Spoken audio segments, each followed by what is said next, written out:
A busca pela felicidade, pelo prazer moderado em Epicuro.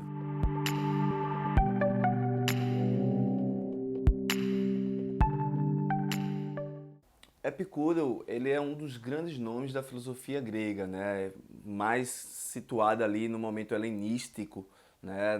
No Império Macedônico, o que a gente vai considerar as escolas helenísticas, que é um pensamento um pouco mais como um modo de viver a vida em si, né?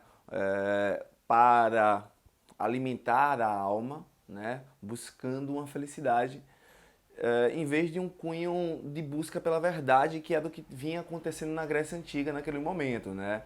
Então, as escolas helenísticas, elas têm mais uma perspectiva que a gente pode dizer de autoajuda. Talvez, se a gente ler muito livro de autoajuda hoje em dia, a gente vai encontrar muitos pontos da filosofia helenística, né? Seja o epicurismo, seja o estoicismo, o ceticismo, o cinismo, né? E hoje eu vou falar um pouquinho sobre esse pensamento epicurista, né? Porque é um pensamento que a gente pensa, mas como é que a gente vai conseguir a felicidade? E eles trazem pra gente uma possibilidade dessa felicidade, né? E essa felicidade ela tem uma relação intrínseca com o prazer, né? Para Epicuro, não tem como você ser feliz sem ter prazeres na vida. E talvez a gente tenha gere uma grande confusão em relacionar o epicurismo ao hedonismo. Dizer, o epicurismo é um hedonismo. O hedonismo é uma filosofia que é a filosofia do prazer.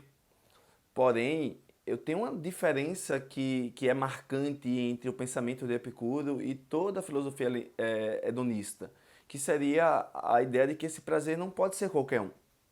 Enquanto o hedonismo ele entende que o prazer e qualquer prazer ele é válido para a nossa vida, Epicuro vai dizer que não.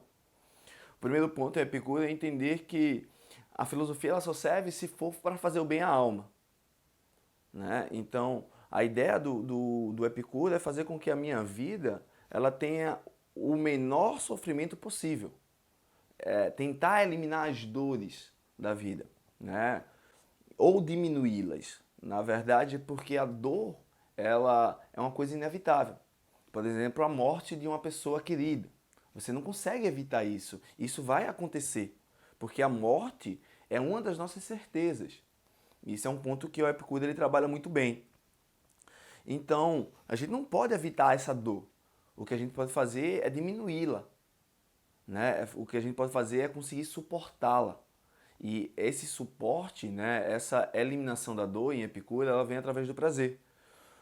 Mas como eu disse, o prazer ele não vai ser de qualquer forma. Para Epicuro, esse prazer ele tem que ser moderado e sereno, porque é um prazer que nasce das nossas necessidades naturais, né, dos nossos desejos naturais.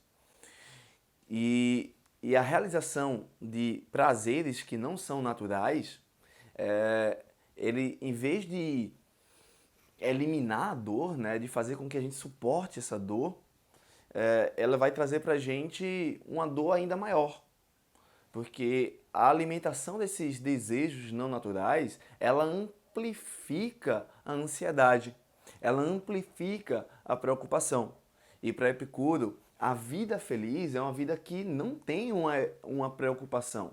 Então, no epicurismo, a gente tem que buscar o que a gente chama de ataraxia, né? Que é uma não preocupação nem espiritual e nem corporal. Dentro desse contexto, o Epicuro ele vai dizer que eu preciso de algumas coisinhas, de alguns entendimentos. O primeiro entendimento é que a gente não tem um destino formado, a gente forma o nosso destino a partir das nossas ações, escolhas e tal, né? E então ele vai me trazer algumas perspectivas. Primeiro, a gente não pode temer os castigos dos deuses. Não porque os deuses não existem, mas porque os deuses têm outras coisas para fazer na vida do que ficar castigando a gente, né? Os deuses já deu a vida para a gente. Então, a gente não pode ficar preocupado em uma ação que nós vamos tomar a partir da perspectiva de que os deuses vão nos castigar. Então, toda vez a gente vai deixar de fazer alguma coisa que nos daria prazer porque a gente está preocupado com esse castigo dos deuses. A mesma forma é o medo da morte, né? Porque Epicuro disse que isso não tem sentido você ter medo da morte. Primeiro, porque a morte é a única coisa de certeza na nossa vida, né? Se ela é a única coisa de certeza, então eu vou passar minha vida toda temendo uma coisa que eu sei que vai acontecer. E para piorar a situação, eu não vou estar presente quando a morte acontecer, né? Porque quando a morte acontecer, eu já deixei de existir. Isso é outro ponto na perspectiva de Epicuro. Outra preocupação que nós temos na nossa vida é com as coisas boas. A gente sempre pensa que as coisas boas são as coisas grandiosas, difíceis. E o Epicuro vai dizer que o bem, as coisas boas são fáceis de se obter porque elas são coisas cotidianas, são diárias, são pequenas, são necessárias, como o ato de tomar o café da manhã, comer lá um pão, né? Você se alimentar é uma coisa boa, que seria um desejo natural e um desejo necessário. Você tomar água, né? Então, esse entendimento. E a outra ideia é que as coisas ruins, o mal, ele é fácil de suportar, porque eu vou suportar com as coisas boas da minha vida. Então, quando eu penso nessa ideia do Epicuro, na ideia do prazer em Epicuro, a gente sempre vai lembrar que o prazer em Epicuro ele é a partir de uma moderação, né? A partir de uma serenidade, e não é um prazer desenfreado. Não é um prazer de estátuas, como ele vai dizer, de uma vida plena social, né? Porque amigos para Epicuro são poucos, né? Então, se a gente pudesse trazer para a nossa realidade, a gente pode dizer que essa vida de Instagram, ela é uma vida, é um prazer momentâneo, é um prazer que é destrutivo, porque eu fico cada vez mais ansioso em relação a ter curtida, as pessoas comentarem, as pessoas interagirem, né? E isso gera uma preocupação para a gente. Então, em vez de ser um prazer que vai alimentar a minha felicidade, ele está alimentando minha dor. Então, talvez o processo em Epicuro, ele ensina um pouco pra gente que as coisas boas da vida, as coisas prazerosas das vidas, elas são as coisas menores, né? E a vida dessas coisas menores é que vai fazer com que a gente se torne feliz, né? A vida a partir desses prazeres que vai ser uma vida sem preocupação.